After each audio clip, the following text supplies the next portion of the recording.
Shri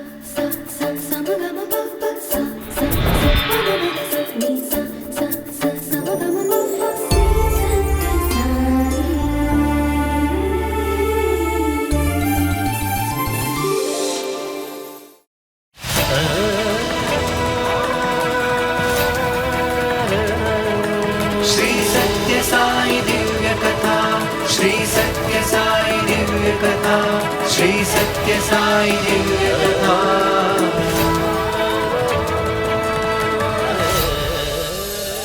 On July 22nd, 1957, Baba left New Delhi by car for Rishikesh.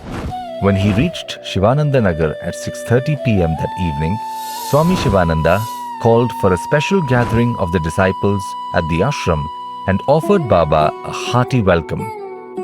Baba said he materializes things to give joy to his devotees. He then materialized a magnificent Rudraksha garland of 108 beads for Shivananda. Baba then created a large quantity of sacred ash and applied it to the sage's forehead. Swami Shivananda had hour-long discussions with Baba every evening and was given fruits and holy ash materialized for improving his health. Day by day, his health improved, and by the end of the visit, he was walking with ease. The next day, the students requested Baba to give them a message.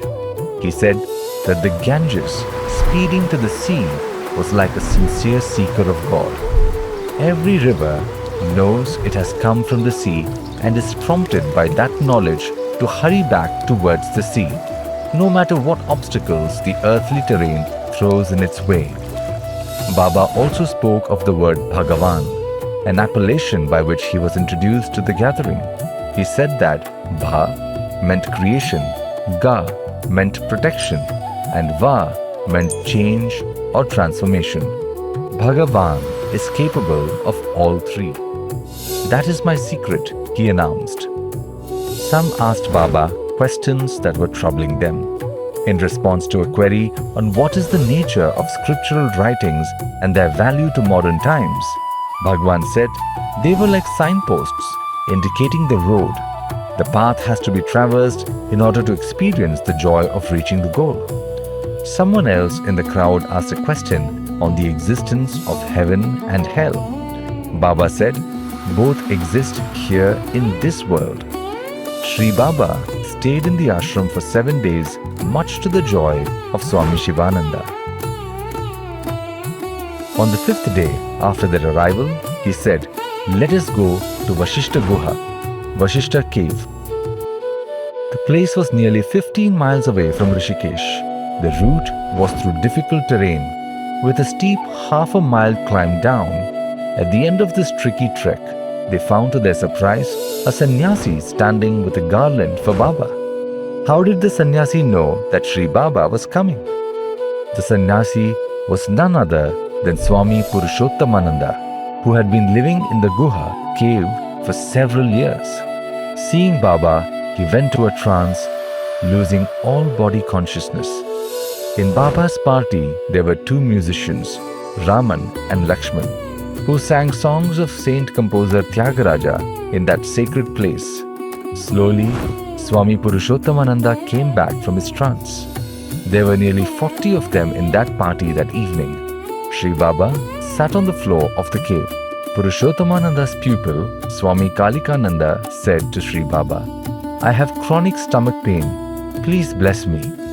Baba materialized a white piece of rock or stone that looked like ice and gave it to him, saying, "Take it twice every day." Baba gave them all a wonderful musical treat that evening by singing a composition of Tyagaraja. It was like the music of the Gandharvas and Kinnaras. Soon after the song, everyone trooped out of the cave. Subramanya too started to step out, but Baba stopped him. And so he had the unique chance of witnessing what transpired between Sri Baba and Purushottamananda. Sri Baba materialized a sphatika crystal mala and gave it to him. Then he rested his head on the sannyasi's lap.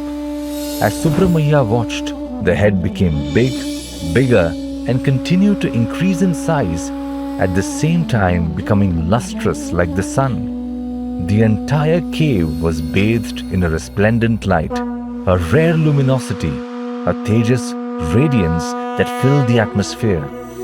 Sri Baba's entire body was like a mass of light, with a huge face shining with great brilliance.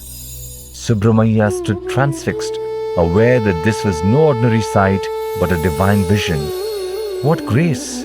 He was lost in the brilliance and the aura, which slowly disappeared as Sri Baba's own face began to reappear. Sri Baba soon came out of the cave and joined the others, but he did not say anything to anybody. He was quiet. The next day, Sri Baba asked Subramanya, "Now do you know why I asked you to stay?" Sri Subramanya was unable to speak, for his heart was so full. Later, when they returned to Delhi, Sri Baba explained to his party the vision in the cave. "I gave darshan of Jyotirmaya Ananta Padmanabha," he said, and added, "Subramanya saw it." He further explained that this was done from the Nabhi through the Brahmarandhra, which was indeed a great revelation of how he had operated his Shakti